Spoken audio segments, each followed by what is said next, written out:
The ancient Greek world in the mid-5th century before Christ was a tapestry of competing city-states, each jealously guarding its independence while navigating the complex web of alliances and rivalries that would ultimately tear the Hellenic world apart.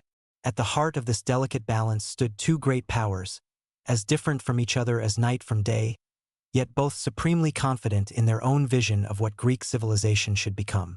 Athens, the jewel of Attica, had transformed itself from a modest polis into the most powerful naval empire the world had ever seen.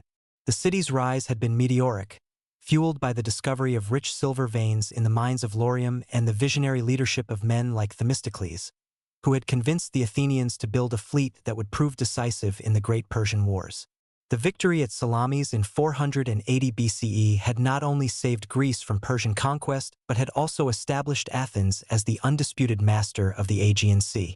In the decades following the Persian defeat, Athens had skillfully transformed the Delian League, originally a defensive alliance against Persian resurgence, into something that looked increasingly like an empire. The League's treasury had been moved from the sacred island of Delos to Athens itself, and what had once been voluntary contributions from allied cities had become mandatory tribute payments. The Athenian fleet, now numbering over 300 triremes, patrolled the sea lanes of the eastern Mediterranean, ensuring that trade flowed freely to Athens while simultaneously reminding the empire's subjects of the consequences of rebellion. The physical transformation of Athens during this period was nothing short of remarkable. Under the guidance of Pericles, the city had embarked on an ambitious building program that would create some of the most beautiful structures ever conceived by human hands. The Parthenon, rising majestically atop the Acropolis, served as both a temple to Athena and a symbol of Athenian power and cultural achievement. The long walls, stretching from the city to its port at Piraeus, ensured that Athens could never be starved into submission as long as it maintained control of the sea. But Athens was more than just a military and economic power. It had become the cultural and intellectual center of the Greek world.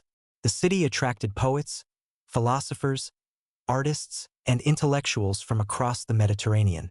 Aeschylus, Sophocles, and Euripides had revolutionized drama, while Herodotus had virtually invented the discipline of history. The Athenian agora buzzed with philosophical debates, and the city's democratic institutions, however imperfect, had created a political culture that valued open discussion and civic participation. Yet, for all its achievements, Athens was viewed with growing suspicion and resentment by many other Greek cities. The transformation of the Delian League into an Athenian empire had been gradual but inexorable. Cities that had once been allies now found themselves reduced to the status of tribute-paying subjects. When Naxos attempted to withdraw from the League in 470 BCE, the Athenians had besieged the city and forced it back into submission, setting a precedent that would be repeated again and again. The revolt of Thassos in 465 BCE had been an even more serious affair.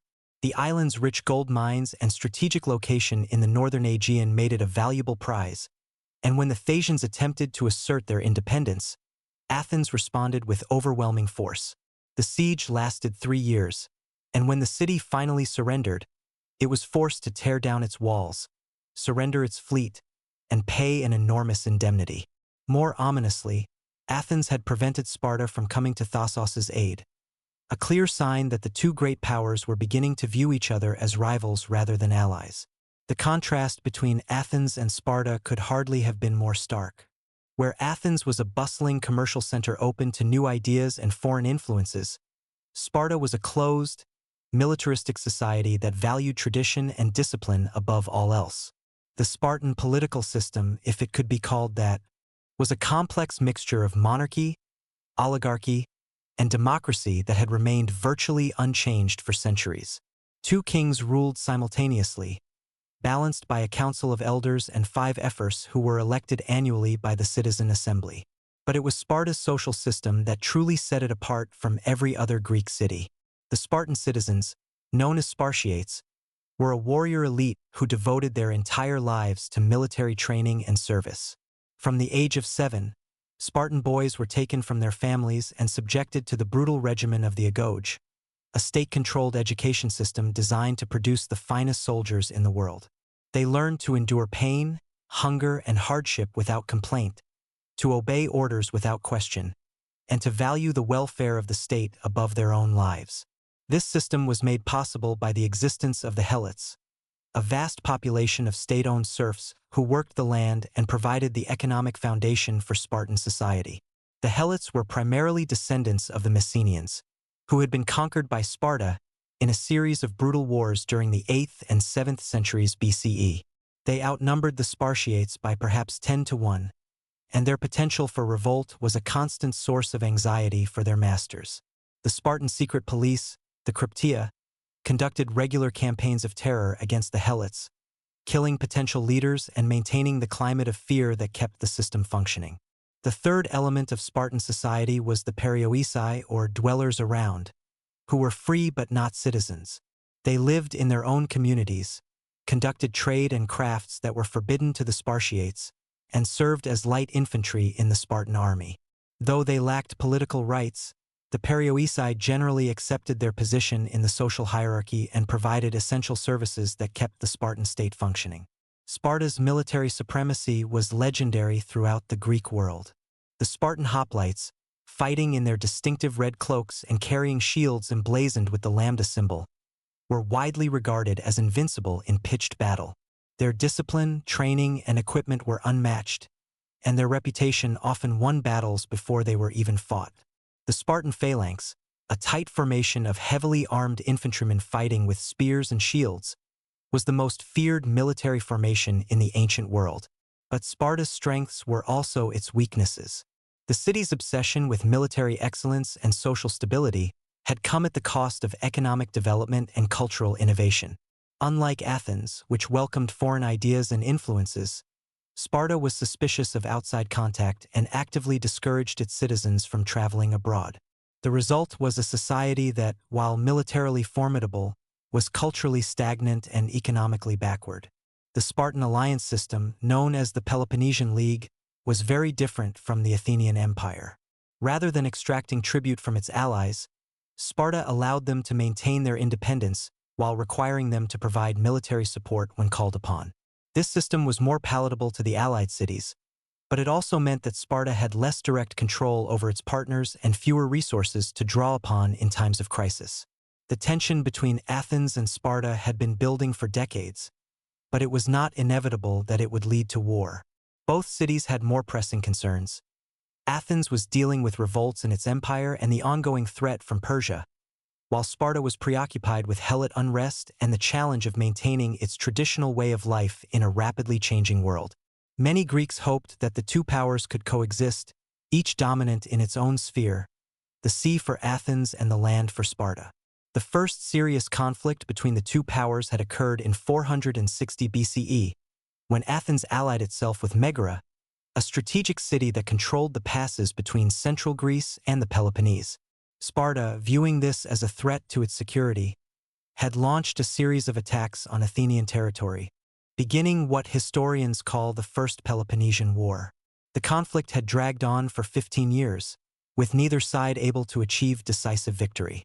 Athens had used its naval superiority to launch raids on the Spartan coastline, while Sparta had repeatedly invaded Attica, laying waste to the countryside but unable to capture the city itself. The war had ended in 445 BCE with the 30 Years' Peace, a treaty that was supposed to establish a lasting settlement between the two powers. The agreement recognized the existence of two separate spheres of influence. Athens would dominate the sea and its empire, while Sparta would control the Peloponnese and its allies. Neutral cities were to be allowed to choose which side to join, and both powers agreed to submit disputes to arbitration.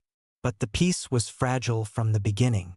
The fundamental incompatibility between Athenian imperialism and Spartan conservatism meant that conflicts were bound to arise. Athens continued to expand its influence, supporting democratic revolutions in allied cities and extending its commercial reach throughout the Mediterranean. Sparta, meanwhile, watched with growing alarm as its traditional way of life came under pressure from Athenian cultural and economic influence. The proximate cause of the war that would devastate Greece for a generation was a seemingly minor dispute over the distant city of Epidamnus. Located on the Adriatic coast, Epidamnus was a colony of Corcyra, which was itself a colony of Corinth. When civil war broke out in Epidamnus in 435 BCE, Both sides appealed for help to their respective mother cities. The complex chain of alliances and rivalries that followed would eventually draw in all the major powers of the Greek world. Corcyra, possessing the second-largest navy in Greece after Athens, had long maintained a policy of neutrality, refusing to join either the Athenian or Spartan alliance systems. But when Corinth, a key Spartan ally, began to support the oligarchic faction in Epidamnus, Corcyra found itself forced to choose sides. The Corcyrians approached Athens, offering to join the Athenian alliance in exchange for protection against Corinthian aggression. The Athenians faced a difficult decision. Accepting the Corcyrian alliance would significantly strengthen their naval position and deny Corinth a valuable prize. But it would also violate the spirit, if not the letter, of the 30 years' peace and risk provoking Sparta into war. After lengthy debate in the assembly, the Athenians decided to form a defensive alliance with Corcyra, agreeing to help defend the island but not to join in any offensive operations against Corinth. The Battle of Sabota in 433 BCE was the first major engagement between Athenian and Spartan allied forces since the end of the First Peloponnesian War. When the Corinthian fleet attacked Corcyra, the Athenians were forced to intervene to prevent their new allies from being overwhelmed. The battle was indecisive, but it marked a crucial escalation in the conflict between the two great powers. The situation deteriorated further when Athens imposed sanctions on Megara, a Spartan ally that had been raiding Athenian territory. The Megarian decree, passed by the Athenian assembly in 432 BCE, banned Megarian merchants from trading in the Athenian Empire and excluded them from the Athenian agora. For a city that depended on trade for its survival, this was tantamount to a declaration of war.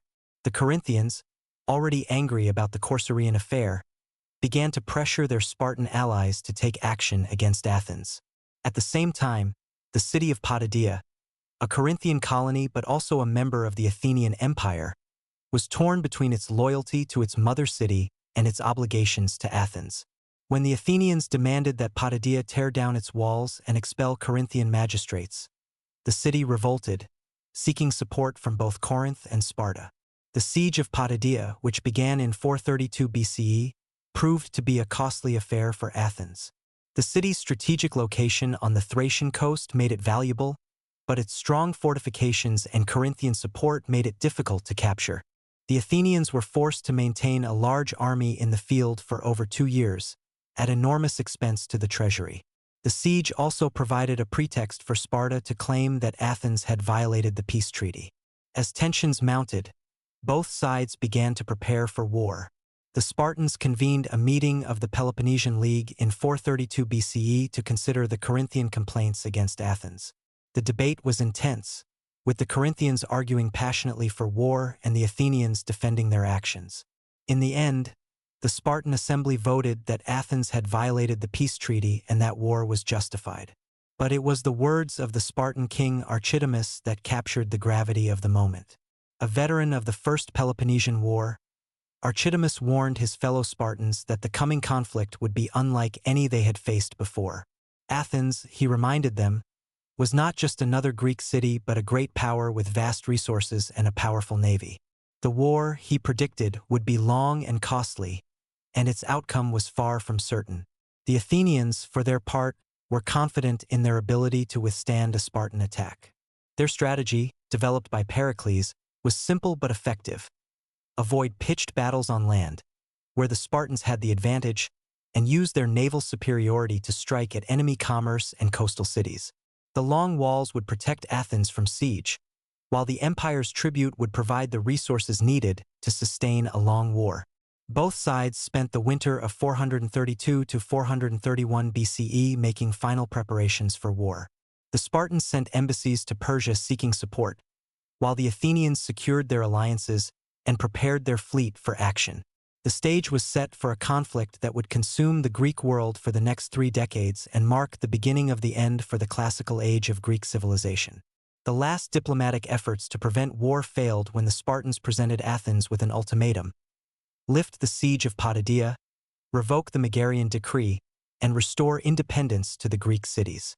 The Athenians, guided by Pericles, rejected these demands, arguing that they would not be dictated to by Sparta. The die was cast, and the ancient world held its breath as the two greatest powers in Greece prepared to test their strength against each other.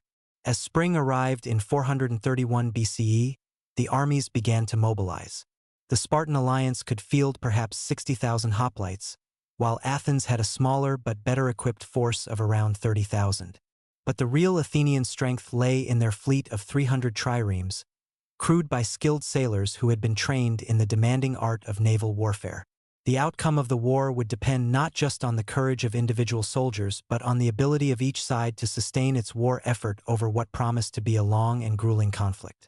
The stage was set for the Peloponnesian War, a conflict that would reshape the ancient world and provide lessons about the nature of power, ambition, and human nature that remain relevant to this day. The war would test not just the military capabilities of the two great powers but also their political systems, their social structures, and their moral foundations.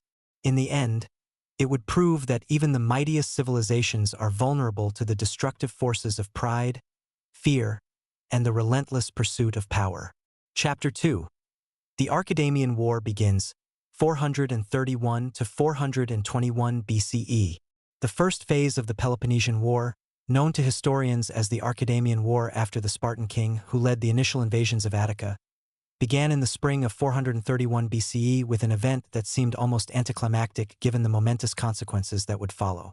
A small force of Thebans, allies of Sparta, attempted to seize control of the nearby city of Plataea, a long-standing ally of Athens. The attack failed, and most of the Theban raiders were killed or captured. But the incident provided the spark that ignited the conflict both sides had been preparing for over the previous year. The Plataean affair perfectly illustrated the complex web of alliances and rivalries that characterized the Greek world. Plataea, though small and relatively insignificant, had been a loyal ally of Athens since the Persian Wars, when Plataean soldiers had fought alongside the Athenians at the Battle of Marathon. Thebes, meanwhile, was the dominant power in Boeotia and a key member of the Spartan alliance. The attempt to seize Plataea was part of a broader Spartan strategy to secure their northern flank before launching their main offensive against Athens. When news of the Theban attack reached Athens, the reaction was swift and decisive.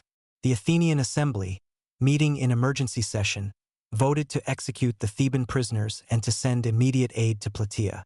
The decision to kill the prisoners was controversial even at the time, as it violated the traditional Greek customs of war, but it reflected the depth of Athenian anger and their determination to send a clear message to their enemies.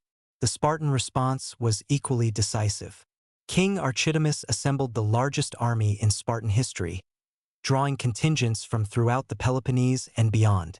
The force that marched north in the late spring of 431 BCE numbered perhaps 60,000 men, including not just the elite Spartan hoplites but also troops from Corinth, Megara, Boeotia, and other allied cities.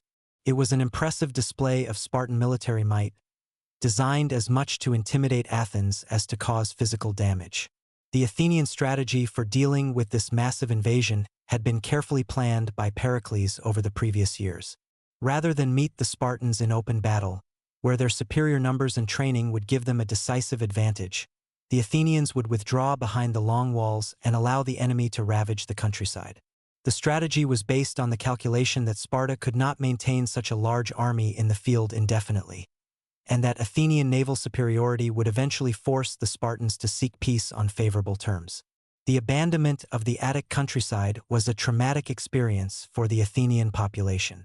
For generations, the majority of Athenians had lived in rural demes, working small farms and maintaining the traditional way of life that had sustained Greek civilization for centuries. The forced migration to the city was not just a military necessity but a profound social and psychological upheaval that would have lasting consequences for Athenian society. The scenes that unfolded as the rural population streamed into Athens were both moving and chaotic.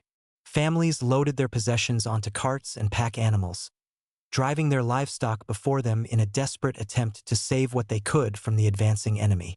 The city's population, normally around 250,000, suddenly swelled to over 400,000 as refugees crowded into every available space.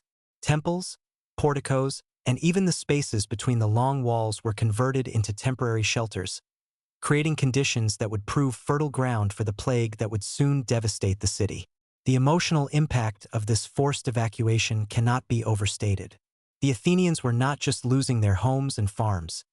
They were abandoning the graves of their ancestors, the sacred groves where their local deities dwelt, and the landscapes that had shaped their identity for generations.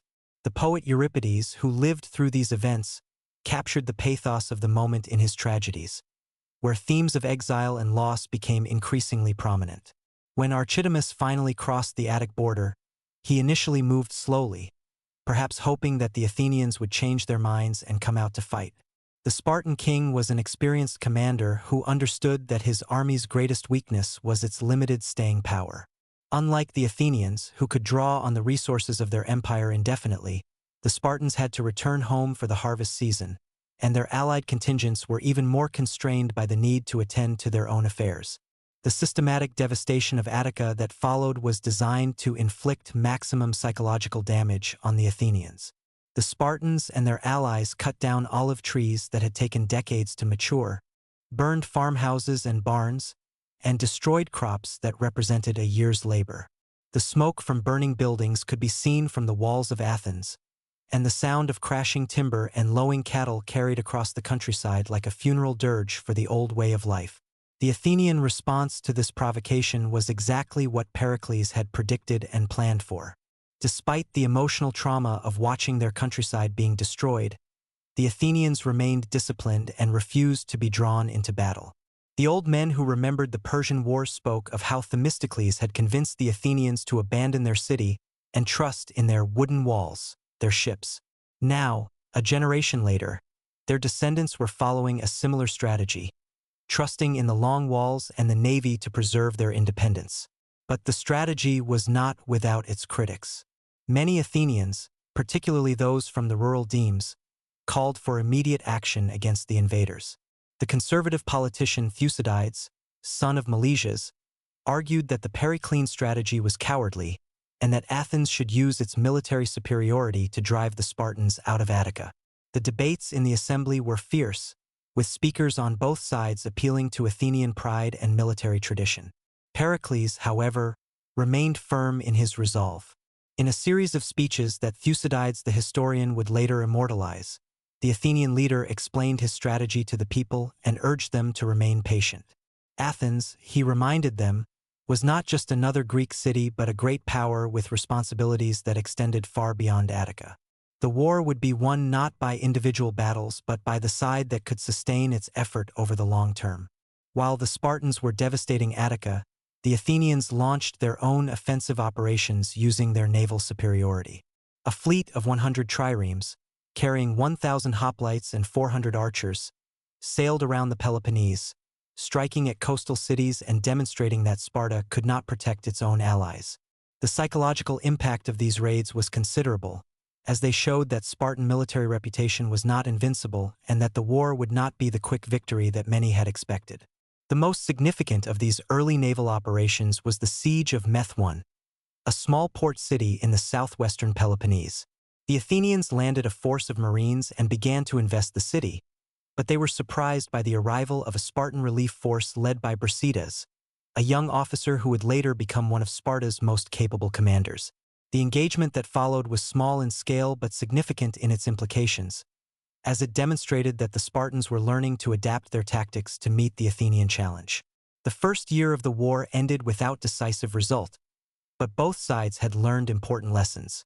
The Spartans had discovered that their traditional strategy of short, sharp campaigns was inadequate against an opponent who could simply wait behind walls while maintaining their war effort through naval operations. The Athenians, meanwhile, had found that their naval superiority was a powerful weapon, but that maintaining their empire while fighting a major war would require resources and determination that might prove difficult to sustain. The winter of 431 to 430 BCE was a time of preparation and planning for both sides. The Spartans worked to improve their siege techniques and to build a more effective navy, while the Athenians focused on strengthening their alliances and preparing for another year of invasion. The war was already proving to be longer and more costly than either side had anticipated, and the initial enthusiasm was beginning to give way to a more sober assessment of the challenges ahead. The second year of the war began much like the first, with Archidamus leading another invasion of Attica. This time, however, the Spartans were more systematic in their approach, dividing their forces to cover more territory and spending more time in each area to ensure maximum damage. The Athenians, now more experienced in the routines of war, responded with the same disciplined restraint they had shown the previous year. But the real crisis came not from the Spartan invasion but from an unexpected quarter. In the crowded, unsanitary conditions of the besieged city, a plague broke out that would prove more devastating than any military defeat.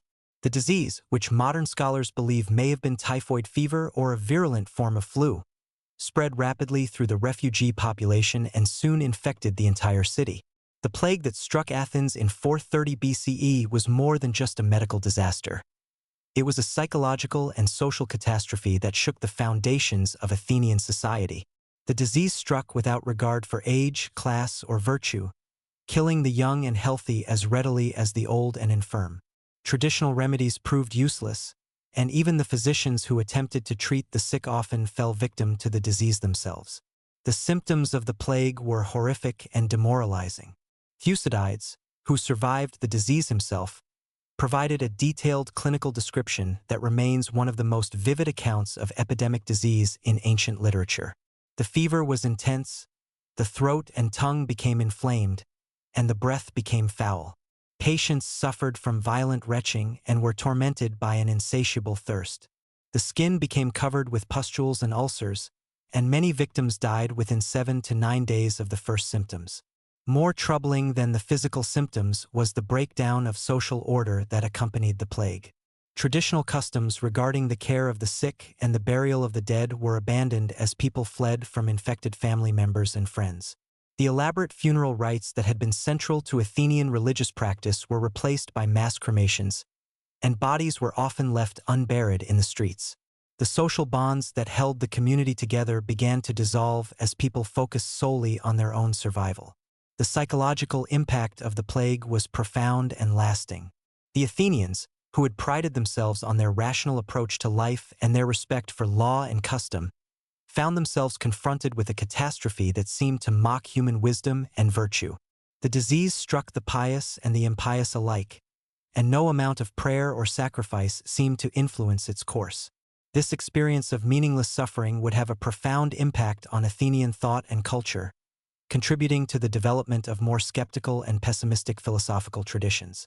The plague also had important political consequences. Pericles, who had led Athens to its greatest heights and whose strategy had seemed so sound before the outbreak, suddenly found himself blamed for the disaster. His critics argued that his policy of concentrating the population behind the walls had created the conditions that allowed the plague to spread, and they demanded a change in leadership and strategy. The great statesman, who had dominated Athenian politics for over 30 years, found his authority challenged for the first time. The attack on Pericles was led by Cleon, a leather merchant who represented the interests of the urban lower classes.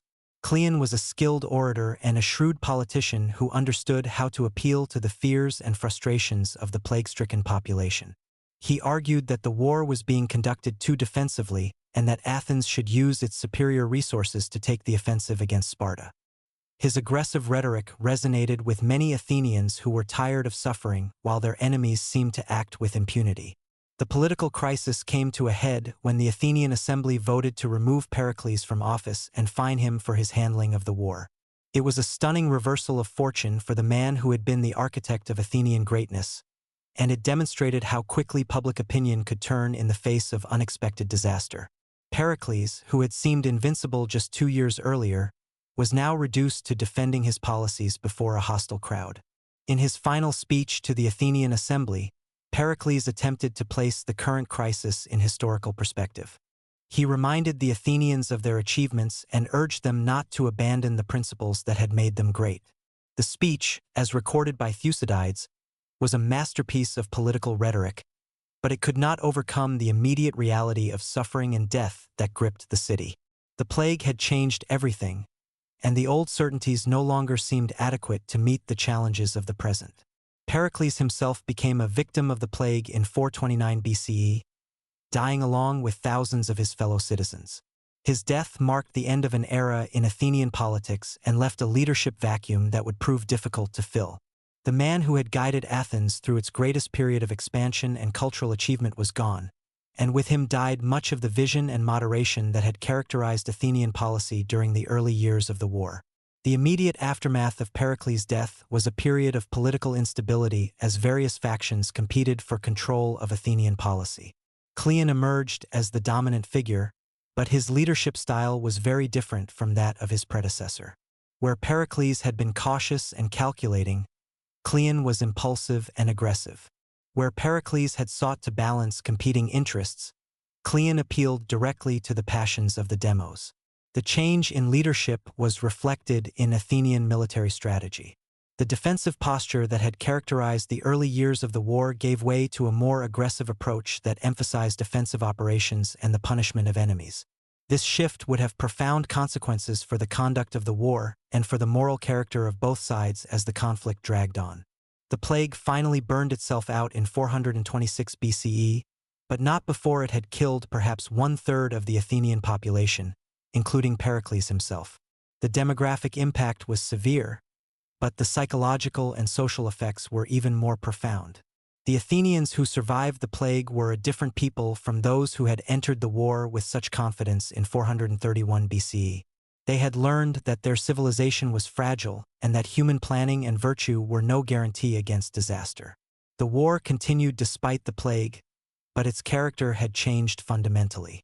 The noble ideals and restraint that had characterized the early years gave way to a more brutal and desperate struggle for survival. Both sides began to employ tactics that would have been unthinkable at the beginning of the conflict, and the rules of warfare that had governed Greek conflicts for centuries began to break down. The transformation of the war from a limited conflict between rival alliances into a total war that would consume the entire Greek world was not sudden but gradual.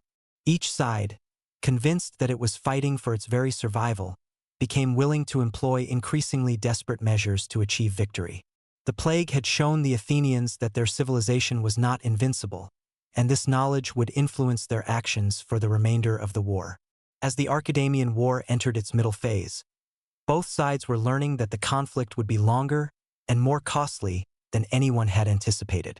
The strategies that had seemed so clear at the beginning were proving inadequate to the realities of prolonged warfare, and new approaches would be needed if either side hoped to achieve decisive victory. The stage was set for a more intense and destructive phase of the conflict that would test the limits of Greek civilization itself. Chapter 3. The war escalates. Mytilene, Plataea, and Pylos, 428 to 425 BCE. The third and fourth years of the Peloponnesian War witnessed a dramatic escalation in both the scope and intensity of the conflict. The restraint and conventional tactics that had characterized the early years of the war began to give way to more desperate and brutal measures as both sides sought to break the strategic deadlock that had emerged.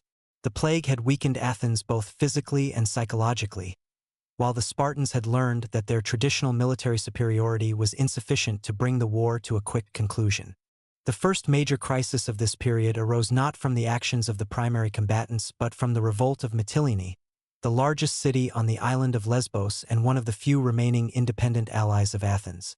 The Mytilenean revolt, which began in 428 BCE, represented a fundamental challenge to the Athenian Empire and would provide a test case for how Athens would deal with rebellion in the new, harsher climate created by the plague and the ongoing war.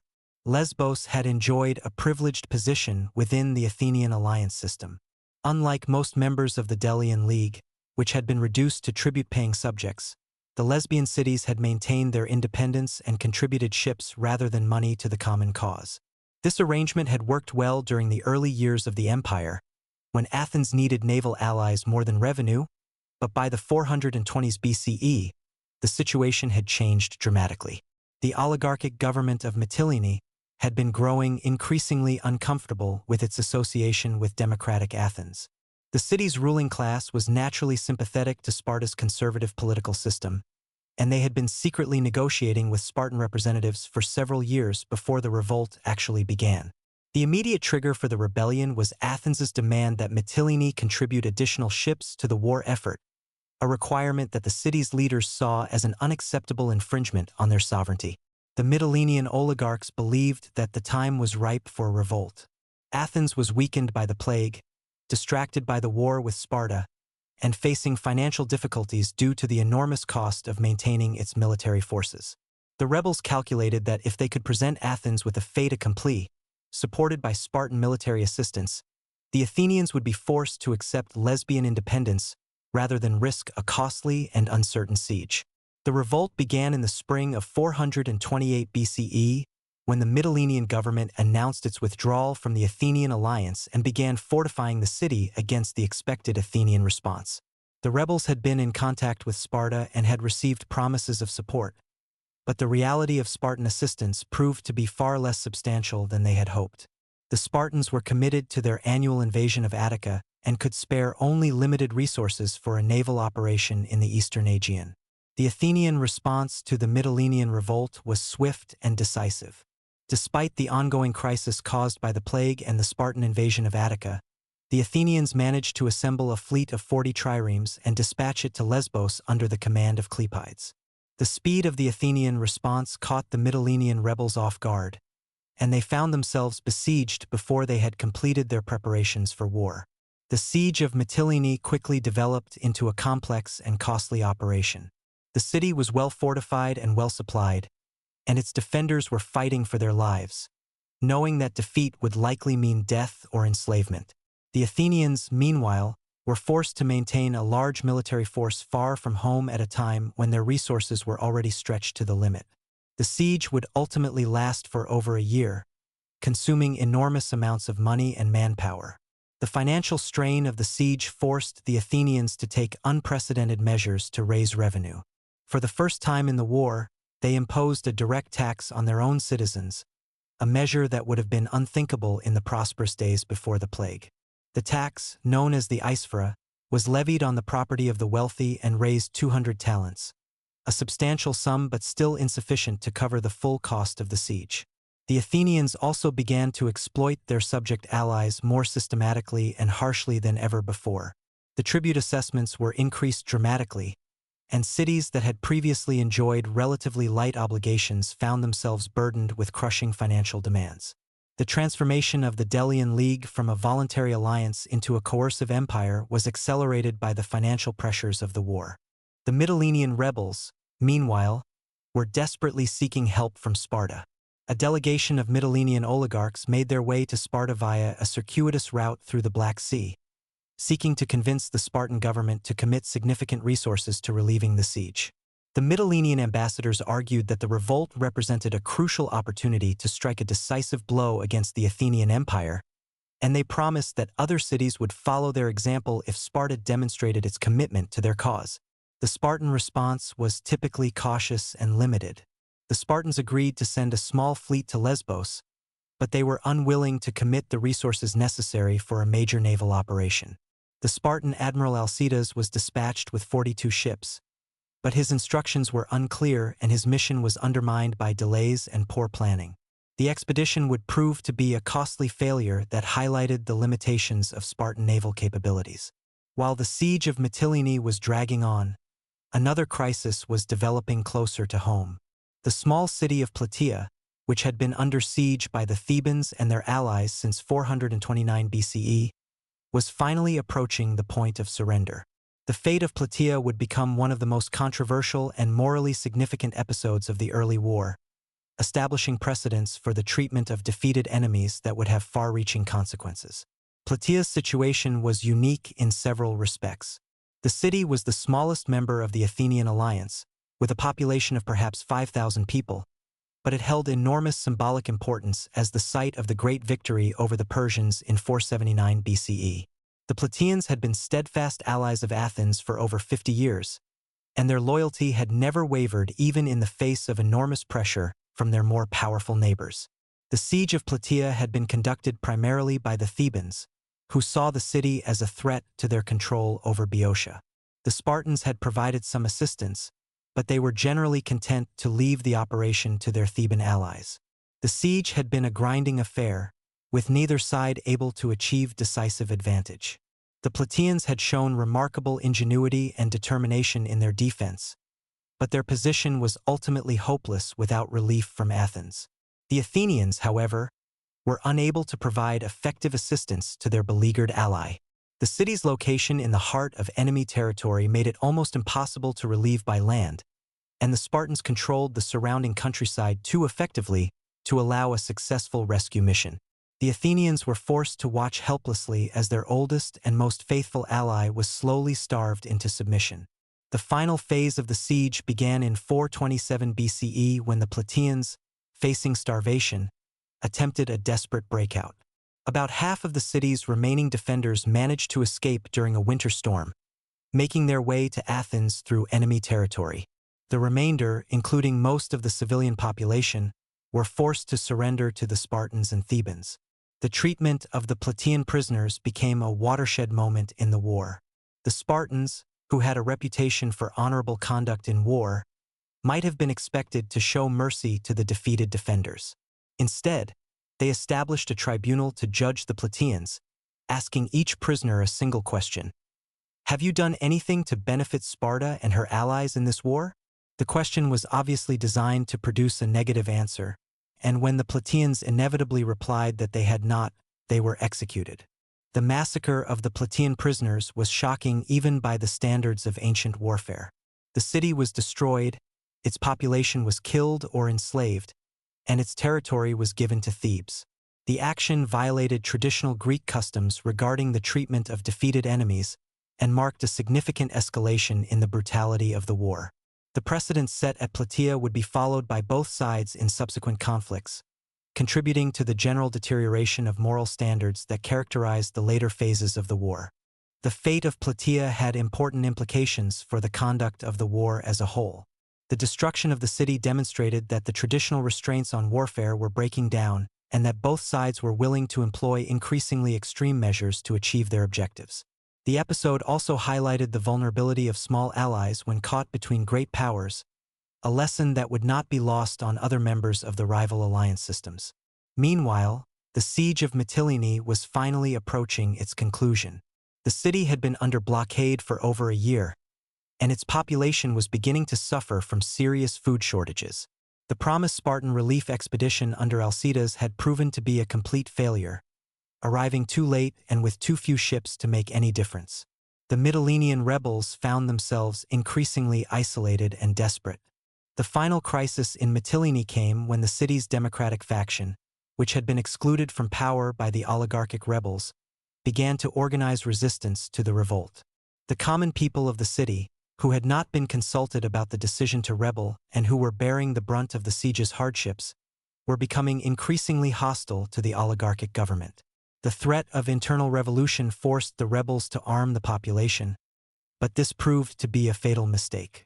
Once armed, the common people of Mytilene immediately turned against the oligarchic government and opened negotiations with the Athenian besiegers. The revolt collapsed almost overnight, and the city surrendered in 427 BCE. The speed of the collapse caught even the Athenians by surprise and demonstrated the fundamental weakness of the oligarchic movement, which had never enjoyed popular support. The Athenian response to the Mytilenean surrender was swift and harsh. The assembly, meeting in Athens, voted to execute all the adult male citizens of Mytilene and to enslave the women and children. The decision was influenced by the anger and frustration that had been building during the long siege, as well as by the desire to make an example that would deter other cities from revolting. A trireme was immediately dispatched to Lesbos carrying the death sentence. However, the brutal nature of the punishment provoked a reaction in Athens itself. The next day, the assembly met again to reconsider the decision, and a fierce debate ensued about the justice and wisdom of the proposed massacre. The debate, which Thucydides recorded in detail, revealed the deep divisions within Athenian society about the conduct of the war and the treatment of subject allies. The debate was dominated by two speakers who represented opposite approaches to the crisis. Cleon, the aggressive populist leader who had risen to prominence after Pericles' death, argued for maintaining the death sentence. He claimed that mercy would be interpreted as weakness and would only encourage other cities to revolt. The Mytileneans, he argued, were traitors who deserved no pity, and their punishment would serve as a necessary deterrent to future rebellion. The opposing view was presented by Diodotus, about whom little is known except his role in this debate. Diodotus argued that the proposed massacre was not only unjust but also counterproductive. He pointed out that the common people of Mytilene had actually helped to end the revolt and that executing them would eliminate any incentive for democratic factions in other cities to oppose future rebellions. More practically, he argued that dead cities could not pay tribute and that Athens would benefit more from a living, productive Mytilene than from a destroyed one. The debate reflected broader questions about the nature of empire and the relationship between power and justice. Cleon's position represented a purely pragmatic approach that emphasized the need to maintain imperial control through fear and intimidation. Diodotus's argument, while also pragmatic in its own way, suggested that effective imperial rule required at least some consideration for the welfare of subject peoples. The assembly ultimately voted to reverse its previous decision, but only by a narrow margin. A second trireme was dispatched to Lesbos, racing to arrive before the first ship could carry out the execution order. The second trireme arrived just in time, and the massacre was averted. However, the compromise punishment was still severe. The 1,000 men judged most responsible for the revolt were executed, Mytilene's walls were torn down, and the city was forced to surrender its fleet and most of its territory. The Mytilenean episode had important consequences for the development of Athenian imperial policy. The debate in the assembly revealed the moral tensions inherent in imperial rule and the difficulty of balancing the demands of security with considerations of justice. The narrow vote to spare the city also demonstrated that Athenian public opinion was divided about the proper conduct of the war, with significant voices calling for moderation even in the face of rebellion. The successful suppression of the Mytilenean revolt also marked a turning point in the war's naval dimension. The Athenians had demonstrated that they could maintain effective control over their empire even while fighting a major land war against Sparta. The failure of the Spartan relief expedition had shown that Sparta's naval capabilities were still inadequate to challenge Athenian sea power effectively. However, the most dramatic and strategically significant development of this period was yet to come. In 425 BCE, a combination of chance and Athenian opportunism would lead to one of the most surprising episodes of the entire war, the capture of a Spartan force on the island of Sphacteria, off the coast of Pylos in the southwestern Peloponnese. The Pylos affair began almost by accident. An Athenian fleet under the command of Eurymedon was sailing around the Peloponnese when bad weather forced it to take shelter in the natural harbor of Pylos. The site was strategically located but had been abandoned and unfortified. Demosthenes, one of the generals accompanying the expedition, recognized the potential importance of the position and convinced his colleagues to fortify it as a permanent base for raids against Spartan territory. The fortification of Pylos represented a significant departure from traditional Athenian naval strategy. Rather than simply raiding coastal targets and withdrawing, the Athenians were now establishing a permanent foothold in enemy territory. The base would serve as a haven for Helot runaways and a staging point for attacks on Spartan communications and supply lines. The psychological impact of an Athenian fortress in the heart of the Peloponnese was enormous. The Spartan response to the Athenian occupation of Pylos was swift and decisive. King Agis, who was conducting the annual invasion of Attica, immediately abandoned the campaign and marched his army south to deal with the crisis. The Spartans recognized that the threat to their homeland was more serious than the damage they could inflict on Athenian territory, and they were determined to eliminate the Athenian base before it could become a permanent problem. The Spartan assault on Pylos was complicated by the geography of the site. The Athenian position was protected by natural barriers and could only be attacked from a few directions. More importantly, the harbor was sheltered by the small island of Sphacteria, which the Spartans occupied with a force of 420 hoplites to prevent Athenian ships from entering the harbor. The Spartan strategy was to blockade the Athenian garrison while reducing the fortress through direct assault. The siege of Pylos quickly became a race against time. The Athenians had fortified their position hastily and were not prepared for a prolonged siege. Their food and water supplies were limited, and they were vastly outnumbered by the Spartan forces surrounding them. However, they also knew that an Athenian relief fleet was on its way from Athens, and they needed to hold out only until it arrived. The Athenian relief fleet, when it finally arrived, managed to reverse the strategic situation completely. The Athenian ships broke through the Spartan blockade and trapped the Spartan garrison on Sphacteria. The 420 Spartan hoplites, who had been intended to support the siege, suddenly found themselves cut off and besieged. The irony was not lost on observers. The Spartans, who prided themselves on their military prowess, were now trapped and helpless. The psychological impact of the Spartan predicament was enormous. The 420 men on Sphacteria included many members of the Spartan elite, and their capture or death would be a devastating blow to Spartan morale and military capability. The Spartans, who had never surrendered in living memory, suddenly found themselves in the unprecedented position of having to negotiate for the lives of their own soldiers. The Spartan government immediately sent ambassadors to Athens seeking a truce and the return of their men. The embassy was led by some of the most prominent Spartan politicians, and their presence in Athens caused a sensation. The sight of proud Spartan nobles pleading for mercy was a powerful symbol of how dramatically the balance of power had shifted. The negotiations that followed revealed the extent of Spartan desperation. The Spartans offered to end the war immediately and to become allies of Athens in exchange for the return of their men. The offer was extraordinary and represented a complete reversal of Spartan war aims. The Spartans were essentially admitting defeat and accepting Athenian hegemony over the Greek world. However, the negotiations ultimately failed due to Athenian overconfidence and greed. Cleon, who had become the dominant figure in Athenian politics, demanded terms that were so harsh that even the desperate Spartans could not accept them. The Athenians wanted not just an end to the war, but the return of territories that had been lost decades earlier, along with guarantees that would have reduced Sparta to a second-rate power. The failure of the negotiations meant that the siege of Sphacteria would continue, but the Athenians were discovering that capturing the island was more difficult than they had anticipated. The terrain was rugged and heavily wooded, making it ideal for defensive warfare. The Spartan hoplites, despite being cut off from supplies, were proving to be formidable opponents who showed no signs of surrendering. The situation was further complicated by the arrival of the fire season. The dry conditions made it possible for the Athenians to burn the forest that had been providing cover for the Spartan defenders. The fire, whether started accidentally or deliberately, transformed the tactical situation by eliminating the natural barriers that had been protecting the Spartans. The defenders suddenly found themselves exposed to Athenian archers and light infantry. The final assault on Sphacteria was conducted by a combined force of Athenian troops and allied contingents, including a significant number of Messenian hoplites who had personal reasons for wanting to defeat the Spartans.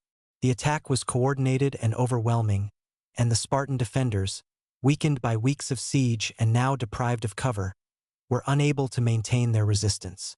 The outcome of the battle was shocking to the Greek world. Of the 420 Spartan hoplites who had been trapped on the island, 128 were killed and 292 were taken prisoner. The capture of living Spartan soldiers was unprecedented in Greek history, and it shattered the myth of Spartan invincibility that had dominated Greek military thinking for generations. The prisoners included many members of the Spartan elite, making their capture even more politically significant. The Athenian victory at Sphacteria was more than just a military success. It was a propaganda triumph that transformed the psychological balance of the war. The Spartans, who had been confident of their military superiority, suddenly found themselves on the defensive and desperate for peace. The Athenians, conversely, became overconfident and began to believe that total victory was within their grasp. The immediate aftermath of the victory saw a dramatic shift in the war's momentum. The Spartans, desperate to recover their captured soldiers, began to make repeated peace overtures to Athens.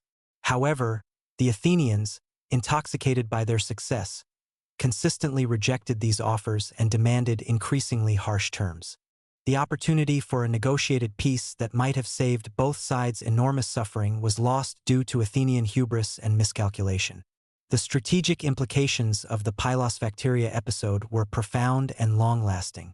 The Athenians had demonstrated that they could successfully operate on land as well as at sea, and they had shown that Spartan military power was not invincible.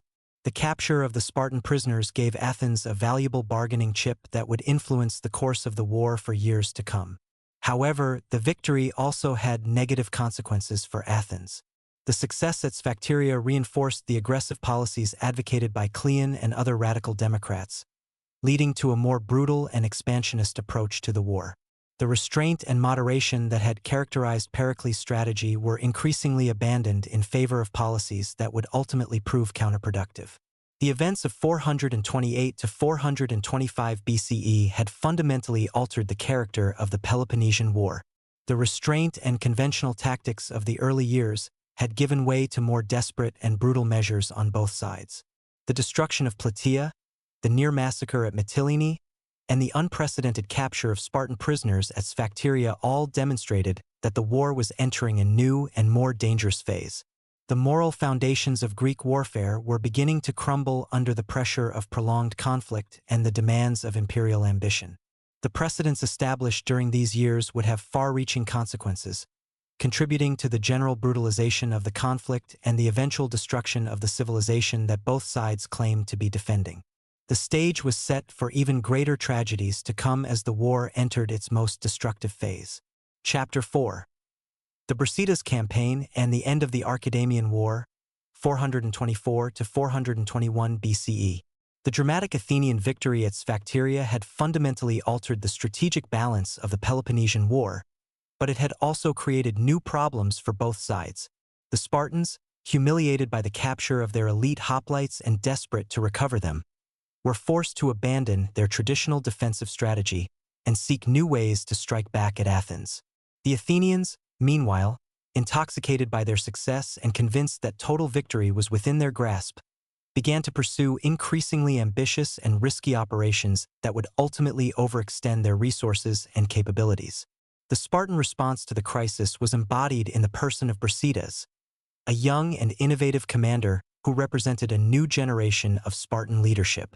Unlike the cautious and conservative generals who had dominated Spartan strategy in the early years of the war, Brasidas was willing to take risks and to adapt traditional Spartan tactics to meet the changing demands of the conflict.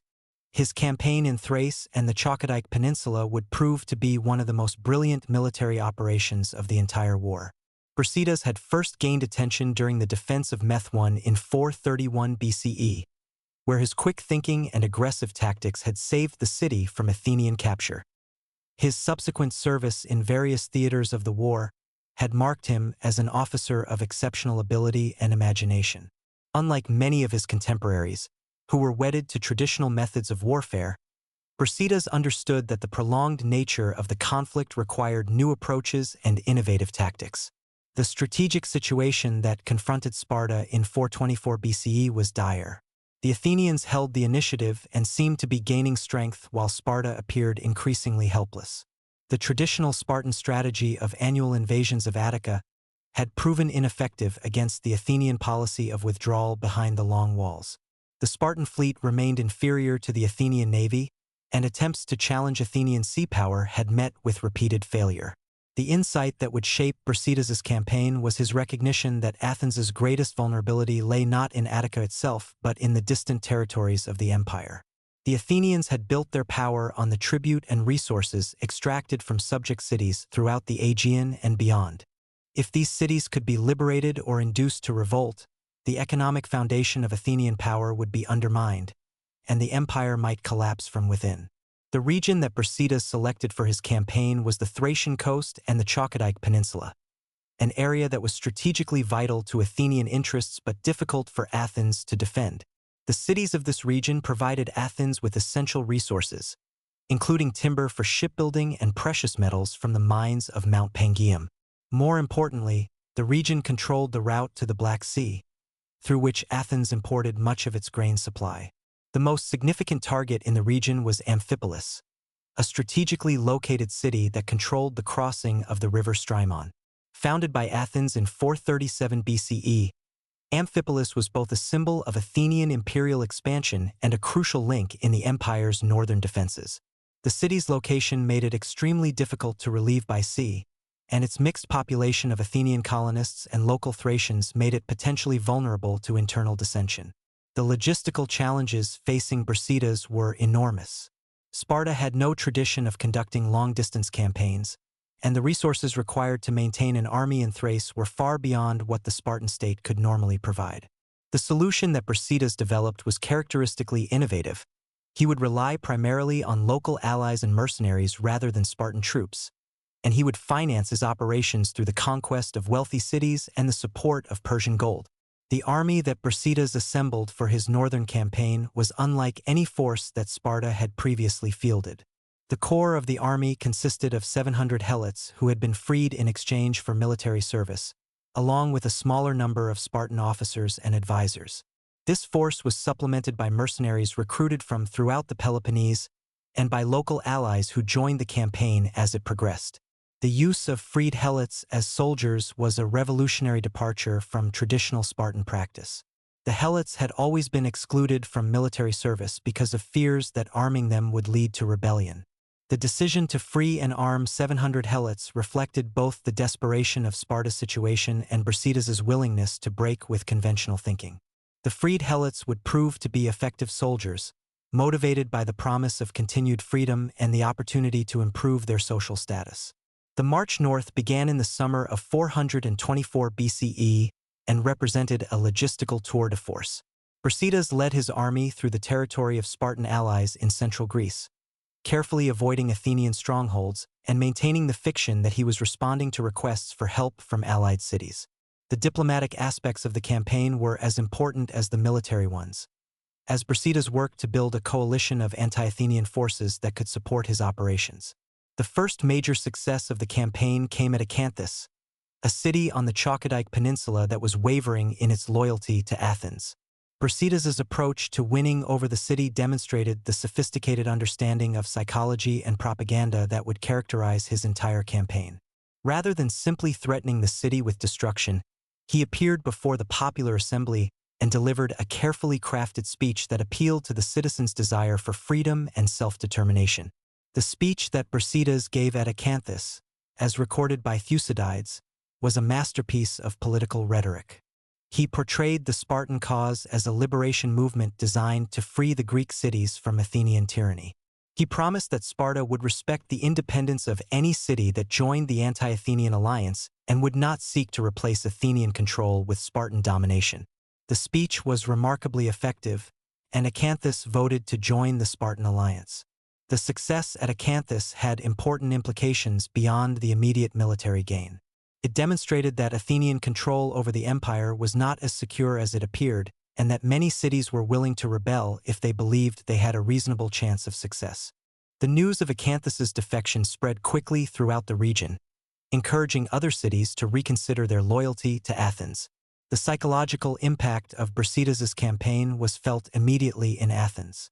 The loss of Acanthus and the threat to other cities in the region created panic among the Athenian leadership. The assembly voted to send reinforcements to the threatened area, but the process of organizing and dispatching troops would take time that Athens did not have. The initiative had passed to Brasidas, and he was determined to exploit it fully. The next target was Amphipolis itself, the crown jewel of Athenian possessions in the north. The city was defended by Eucles, an Athenian general who had been given responsibility for the defense of the Thracian coast. However, Eucles had insufficient forces to defend all the threatened cities, and he was forced to make difficult decisions about where to concentrate his limited resources. The assault on Amphipolis was planned and executed with the skill that had come to characterize Brasidas' operations. The attack was timed to coincide with severe winter weather that would make it difficult for Athens to send reinforcements. Brasidas also coordinated his assault with a fifth column within the city, composed of residents who were sympathetic to the Spartan cause or who had grievances against Athenian rule. The capture of Amphipolis was achieved through a combination of military skill and political manipulation. Brasidas' forces launched a surprise attack on the city's outer defenses, while his supporters within the city worked to undermine the defenders' morale. The speed and coordination of the assault caught the defenders off guard, and the city fell after only brief resistance. The fall of Amphipolis was a devastating blow to Athenian prestige and strategy. The city had been considered virtually impregnable, and its loss demonstrated that no part of the empire was safe from Spartan attack. The psychological impact was magnified by the fact that the city had been captured by a relatively small force operating far from its base of support. The news of Amphipolis's fall reached Athens just as the city was preparing for the winter festival season. The reaction was one of shock and anger, directed primarily at the generals who had been responsible for the city's defense. Eucles was recalled and put on trial for his failure to defend the city, while Thucydides, the future historian who had been serving as a general in the region, was exiled for his role in the disaster. The loss of Amphipolis also had serious economic consequences for Athens. The city controlled access to the gold and silver mines of Mount Pangaeum, which had provided significant revenue for the Athenian treasury. The loss of this income, combined with the continued high costs of the war, created serious financial pressures that would influence Athenian strategy for the remainder of the conflict. The success of Brasidas' campaign encouraged further defections from the Athenian Empire. The cities of Torone and Sicyon both revolted in quick succession, and it appeared that the entire northern region might be lost to Athens. The psychological momentum had clearly shifted in favor of Sparta, and Brasidas seemed to be on the verge of achieving a strategic breakthrough that could change the entire course of the war. The Athenian response to the crisis was swift and decisive. The assembly voted to send a large expedition to the north under the command of Cleon, the aggressive populist leader who had emerged as the dominant figure in Athenian politics following the death of Pericles. Cleon's appointment was controversial, as he had no significant military experience, but his political influence and his reputation for aggressive action made him the obvious choice for such a critical mission. The expedition that Cleon assembled was one of the largest that Athens had sent to the region. The force included 1,200 Athenian hoplites, 300 cavalry, and a significant number of allied troops, representing a substantial commitment of resources at a time when Athens was already overstretched. The size of the expedition reflected the importance that Athens placed on recovering the lost territories and restoring its prestige. The confrontation between Cleon and Brasidas was anticipated throughout the Greek world as a clash between two very different approaches to warfare and politics. Cleon represented the new style of aggressive, populist politics that had emerged in Athens during the war, while Brasidas embodied the traditional Spartan virtues of discipline and tactical innovation. The outcome of their confrontation would have implications far beyond the immediate military situation. The campaign that followed was characterized by a series of complex maneuvers as both commanders sought to gain tactical advantage. Cleon's strategy was to recapture the lost cities one by one, using Athens's superior naval power to supply his forces and to prevent Brasidas from receiving reinforcements. Brasidas, meanwhile, sought to force a decisive battle under conditions that would favor his lighter, more mobile forces. The decisive encounter came at Amphipolis in 422 BCE, when Cleon's forces attempted to recapture the city. The battle was the result of a miscalculation by Cleon, who had intended only to reconnoiter the Spartan positions but found himself forced into a premature engagement when his troops were spotted by Brasidas' scouts. The Battle of Amphipolis was a tactical masterpiece that demonstrated Brasidas' genius as a military commander. Despite being outnumbered, he managed to achieve complete surprise by launching a two-pronged attack that caught the Athenian forces while they were in the process of withdrawing. The Spartan assault was so sudden and overwhelming that the Athenian formation collapsed before it could organize an effective defense. The most significant aspect of the battle was the death of both commanders. Cleon was killed while attempting to rally his fleeing troops, struck down by a Myrcinian peltast who had been serving with Brasidas' forces. Brasidas himself was mortally wounded while leading the charge that broke the Athenian line, dying shortly after the battle ended. The simultaneous deaths of the two most aggressive leaders on both sides would have profound implications for the future conduct of the war. The immediate aftermath of the battle saw a complete Athenian defeat. The surviving Athenian forces retreated in disorder, leaving behind their equipment and many of their wounded. The defeat was so complete that it effectively ended Athenian hopes of recovering the lost territories in the north. The cities that had revolted remained under Spartan control, and the prestige that Athens had gained from the victory at Sphacteria was largely dissipated. The death of Cleon removed the most vocal advocate of aggressive war policy from Athenian politics. His passing created an opportunity for more moderate voices to influence policy, particularly those who favored a negotiated settlement with Sparta.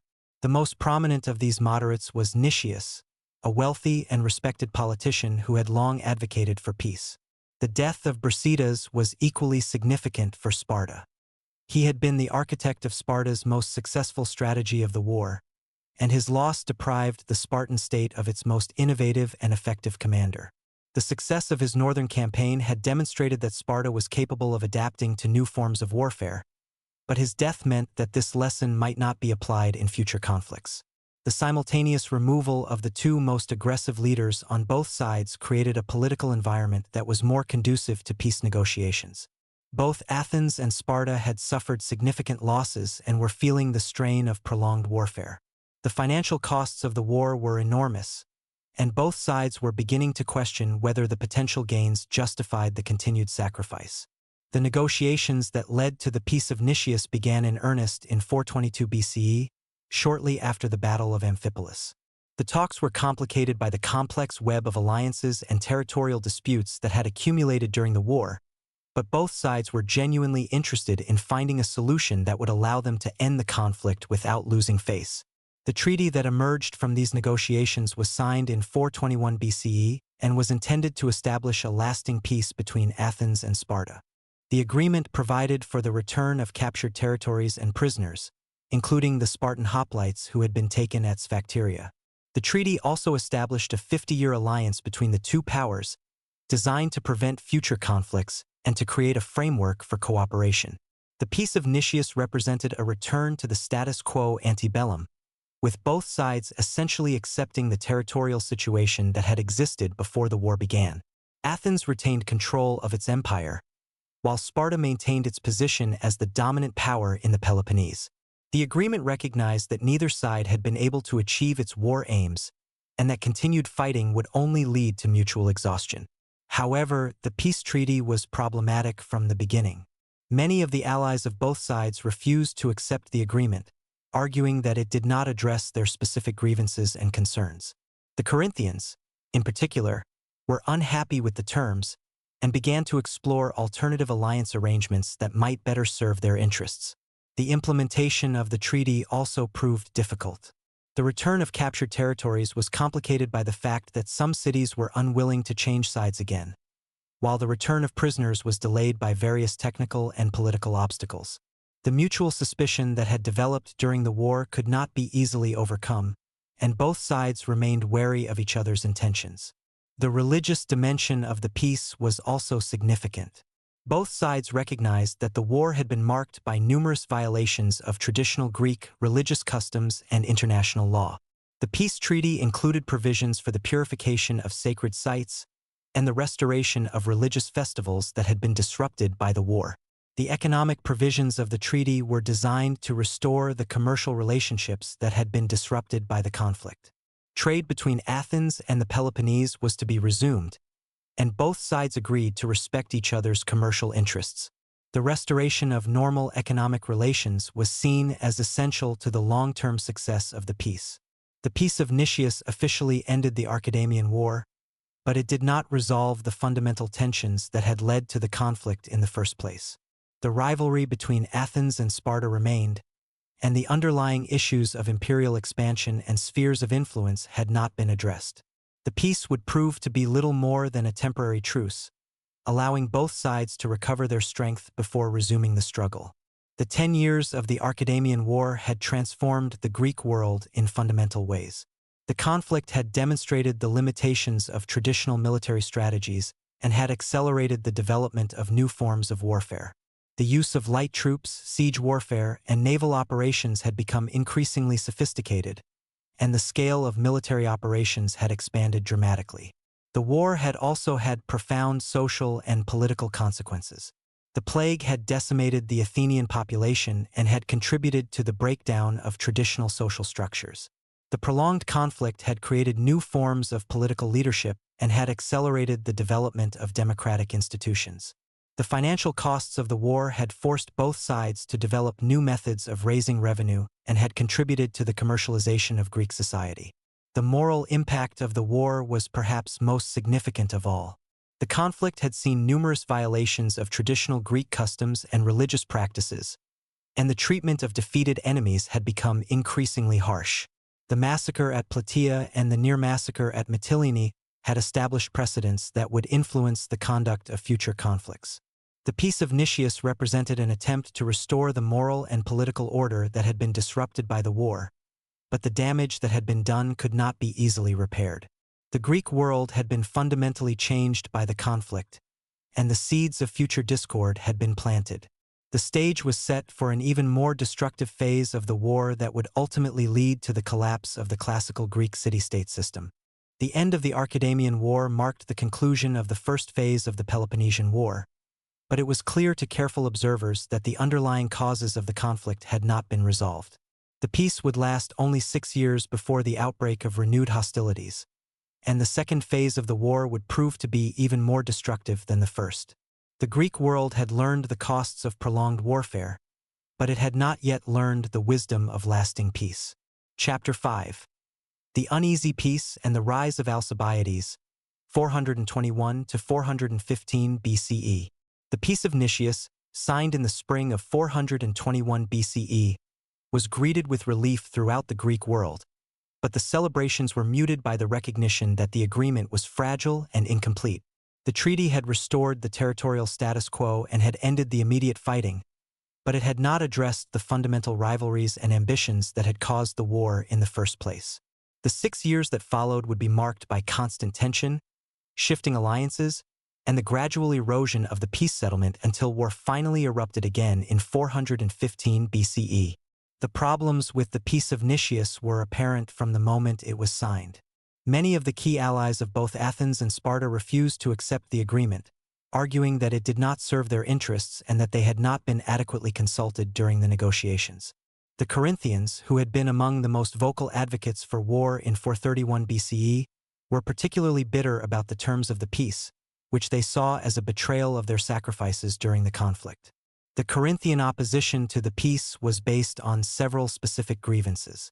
The city had expected to regain control of territories that had been lost to Athens during the war, but the treaty provided only for the return of prisoners and the restoration of the pre-war status quo. More importantly, the Corinthians feared that the peace would allow Athens to consolidate its imperial position and to become an even more formidable rival in the future. The Boeotians, led by Thebes, also rejected the peace treaty, arguing that it did not adequately address their territorial claims and security concerns. The Boeotian League had been one of Sparta's most reliable allies during the war, and their refusal to accept the peace created serious complications for Spartan policy. The Spartans found themselves in the awkward position of having to choose between honoring their new agreement with Athens and maintaining their traditional alliances. The implementation of the peace treaty proved to be even more difficult than its negotiation. The return of captured territories was complicated by the fact that some cities were unwilling to change sides again, while local populations had become attached to their new rulers. The city of Amphipolis, which was supposed to be returned to Athens according to the terms of the treaty, refused to accept Athenian rule and continued to maintain its independence under Spartan protection. The return of prisoners, which had been one of the most important provisions of the treaty, was also delayed by various technical and political obstacles. The Spartans were eager to recover their hoplites who had been captured at Sphacteria, but the Athenians were reluctant to release them until all the territorial provisions of the treaty had been implemented. The resulting deadlock created mutual suspicion and undermined confidence in the peace process. The religious aspects of the peace were also problematic. Both sides had committed numerous violations of traditional Greek religious customs during the war, and the purification of sacred sites and the restoration of religious festivals proved to be complex and contentious issues. The destruction of Plataea, in particular, had created religious obligations that were difficult to fulfill, and the competing claims of different cities to sacred sites led to ongoing disputes. The economic provisions of the treaty were designed to restore the commercial relationships that had been disrupted by the conflict, but the actual resumption of trade was slow and incomplete.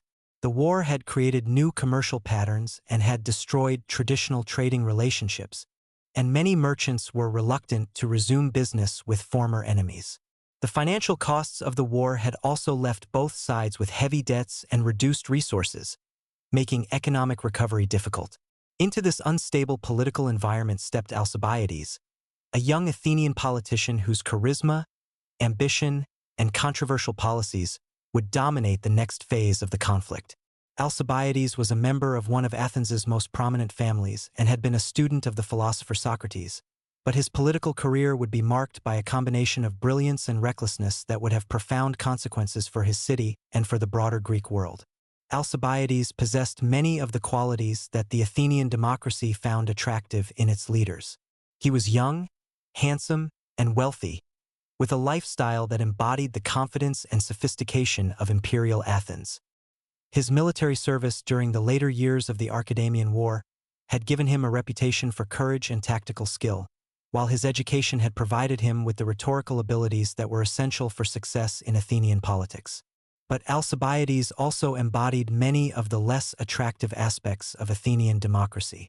He was egotistical and ambitious, with little regard for traditional customs or moral restraints. His personal life was marked by scandals and controversies that shocked even the tolerant Athenians, and his political career was characterized by a willingness to sacrifice long-term interests for short-term advantage. The rise of Alcibiades represented a generational change in Athenian politics. The older generation of leaders, represented by figures like Pericles and Nicias, had been shaped by the experience of the Persian Wars and the early years of the Athenian Empire. They had pursued policies of calculated expansion and had maintained a careful balance between ambition and restraint. The younger generation, represented by Alcibiades, had grown up during the prosperity of the imperial period and had been shaped by the experience of the Peloponnesian War. The political philosophy of Alcibiades was fundamentally different from that of his predecessors. Where Pericles had emphasized the importance of maintaining Athenian power through careful management of the empire and prudent foreign policy, Alcibiades advocated for aggressive expansion and the pursuit of glory through military conquest. He believed that Athens was destined to rule the entire Greek world, and that any policy that did not advance this goal was a betrayal of Athenian greatness. The opportunity for Alcibiades to implement his vision came from the unstable situation in the Peloponnese that had emerged following the Peace of Nicias. The Corinthian opposition to the peace had created an opening for Athens to exploit, and Alcibiades was quick to recognize the potential advantages of supporting Sparta's disaffected allies. The policy that he developed would ultimately lead to the breakdown of the peace and the resumption of hostilities. The key to Alcibiades' strategy was the creation of a new alliance system that would isolate Sparta and provide Athens with allies in the heart of the Peloponnese. The nucleus of this alliance was formed by Argos, a powerful city that had remained neutral during the Carthaginian War but was now seeking to challenge Spartan hegemony in the region. The Argives had their own territorial ambitions and were eager to find allies who would support their claims against Sparta. The negotiations between Athens and Argos were conducted in secret, with Alcibiades serving as the primary architect of the new alliance. The agreement that emerged provided for mutual defense against Spartan aggression and created a framework for coordinated military action. The alliance was later expanded to include other anti-Spartan cities, including Mantinea and Elis, creating a powerful coalition that directly challenged Spartan control of the Peloponnese. The formation of the Athenian-Argive alliance was a direct violation of the spirit, if not the letter, of the Peace of Nicias. The treaty had been based on the assumption that Athens and Sparta would cooperate to maintain stability in the Greek world, but the new alliance was clearly designed to undermine Spartan power and to advance Athenian interests. The policy represented a fundamental shift in Athenian strategy and marked the beginning of the breakdown of the peace settlement. The Spartan response to the new alliance was initially cautious and defensive. The Spartan government was reluctant to abandon the peace treaty and was concerned about the legal and religious implications of resuming hostilities. However, the threat posed by the Athenian-Argive coalition was too serious to ignore, and the Spartans began to prepare for the possibility of renewed warfare. The first major test of the new alliance came in 418 BCE, when a dispute over the city of Epidaurus provided a pretext for military action. The Epidaurians, who were allies of Sparta, had become involved in a border dispute with Argos, and the Argives had requested Athenian support for their territorial claims. The crisis escalated when both sides began to mobilize their forces, and it became clear that a major confrontation was inevitable. The Battle of Mantinea, fought in 418 BCE, was the largest land battle of the entire Peloponnesian War period and would prove to be a decisive test of the new alliance system. The opposing forces were roughly equal in size, with each side fielding approximately 10,000 hoplites along with various allied contingents and light troops. The battle was fought on a plain near the city of Mantinea, terrain that favored the traditional hoplite warfare in which the Spartans excelled. The Athenian force at Mantinea was relatively small, consisting of only 1,000 hoplites along with some cavalry and light troops. The bulk of the allied army was provided by Argos and its allies, while the Spartans led a coalition that included most of their traditional Peloponnesian allies. The battle would thus serve as a test not only of military capabilities but also of the relative effectiveness of the two alliance systems. The tactical details of the Battle of Mantinea demonstrated both the strengths and weaknesses of the opposing forces. The Spartans, led by King Agis II, deployed their army in the traditional phalanx formation that had served them well for centuries. Their discipline and training were evident in the precision of their movements and the coordination of their attacks. The Allied army, by contrast, was less well coordinated and suffered from communication problems between the various contingents. The outcome of the battle was a decisive Spartan victory that effectively ended the challenge posed by the Athenian-Argive alliance. The Allied army was routed, with heavy casualties among the Argive forces, while the Spartans suffered relatively light losses. The victory restored Spartan prestige and demonstrated that their traditional military superiority remained intact despite the setbacks of the Carthaginian War. The political consequences of the Battle of Mantinea were profound and far-reaching. The defeat of the Allied army led to the collapse of the anti-Spartan coalition and the restoration of Spartan hegemony in the Peloponnese. Argos was forced to accept a humiliating peace treaty that required the city to abandon its territorial claims and to align itself with Spartan policy. The other members of the alliance were similarly forced to submit to Spartan authority.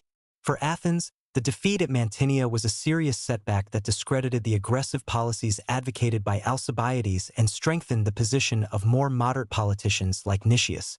The failure of the alliance system demonstrated the limitations of Athenian power on land and suggested that the city's interests were best served by focusing on naval operations and the defense of the empire.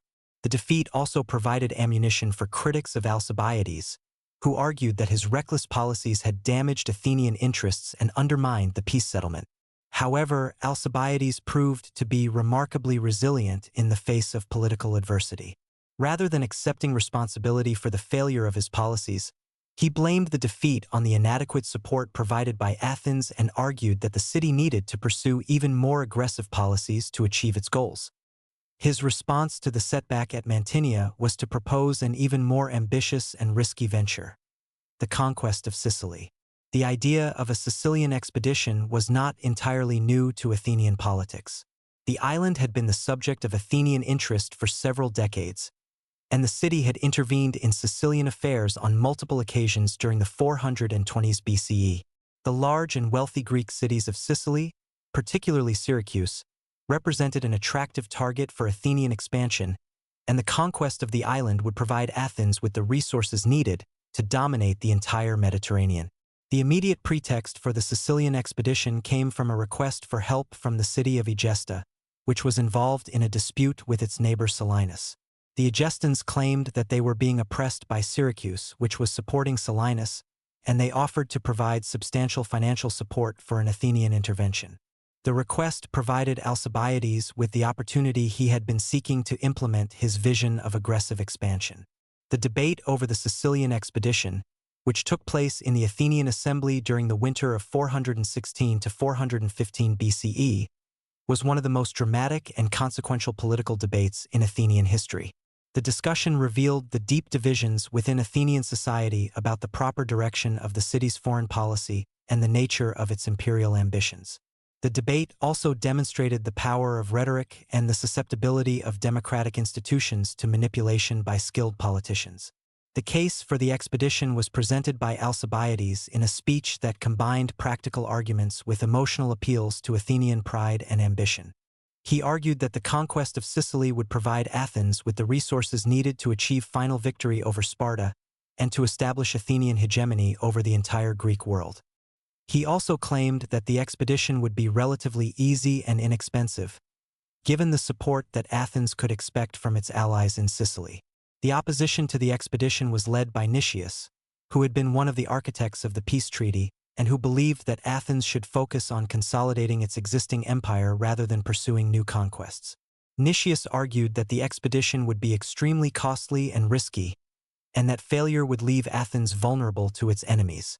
He also warned that the expedition would violate the spirit of the Peace of Nicias and would likely lead to the resumption of hostilities with Sparta. The debate between Alcibiades and Nicias was remarkable for its sophistication and its insight into the fundamental questions of imperial policy. Alcibiades represented the aggressive, expansionist vision of Athenian democracy, while Nicias embodied the more cautious, defensive approach that had characterized earlier Athenian policy. The outcome of the debate would determine not only the fate of the Sicilian expedition but also the broader direction of Athenian foreign policy. The rhetorical skills of Alcibiades proved to be decisive in swaying the assembly. His speech appealed to the Athenians' sense of their own greatness and their belief that they were destined to rule the known world. He portrayed the expedition as a natural extension of Athenian power and argued that failure to act would be interpreted as a sign of weakness by Athens' enemies. The emotional appeal of his arguments overcame the practical objections raised by Nicias and his supporters. The assembly's decision to approve the Sicilian expedition was influenced by several factors beyond the immediate arguments presented by the two main speakers. The generation of Athenians who had come of age during the prosperity of the imperial period had been educated to believe in the unlimited potential of their city and the righteousness of their cause.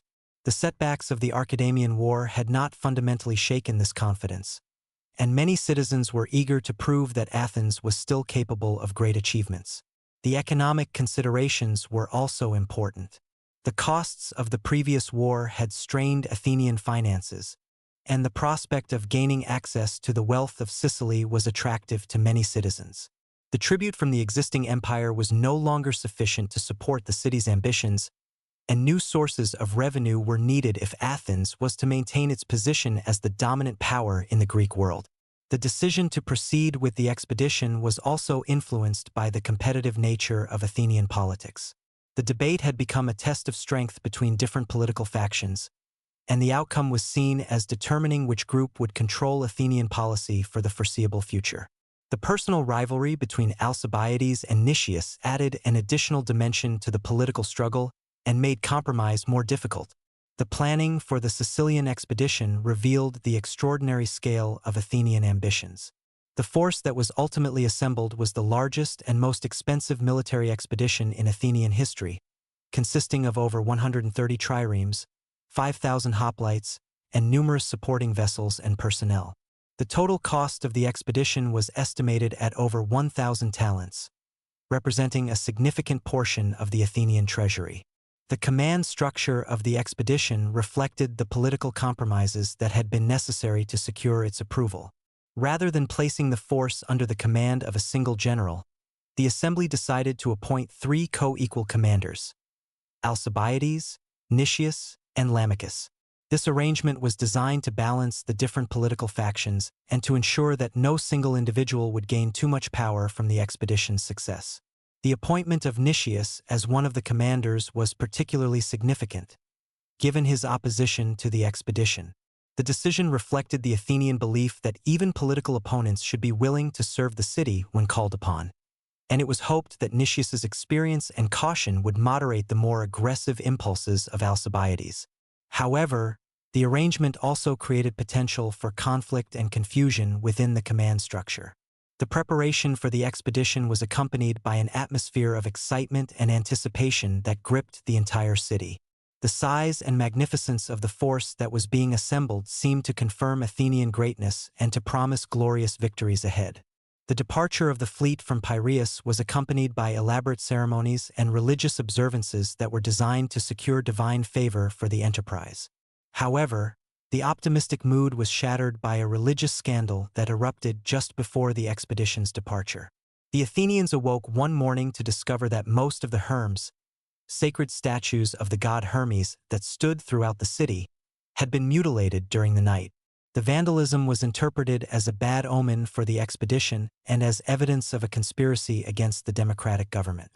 The mutilation of the Hermes created a crisis of confidence that threatened to derail the entire expedition. The Athenians were deeply religious people who believed that the gods' favor was essential for success in any major undertaking. The desecration of the sacred statues was seen as evidence that the gods were opposed to the expedition, and many citizens began to question whether the venture should proceed. The investigation into the mutilation of the Herms quickly became entangled with broader political rivalries and personal vendettas. Alcibiades was accused of involvement in the sacrilege, as well as in other religious violations, including the profanation of the Eleusinian mysteries. The charges against him were probably politically motivated, but they reflected genuine concerns about his character and his respect for traditional religious practices. The timing of the accusations against Alcibiades was particularly damaging, as they came just as the expedition was preparing to depart. The question of whether to proceed with the charges or to delay them until after the expedition's return became a major political issue. Alcibiades demanded an immediate trial so that he could clear his name before departing, but his political enemies preferred to let the accusations remain unresolved. The decision to allow the expedition to proceed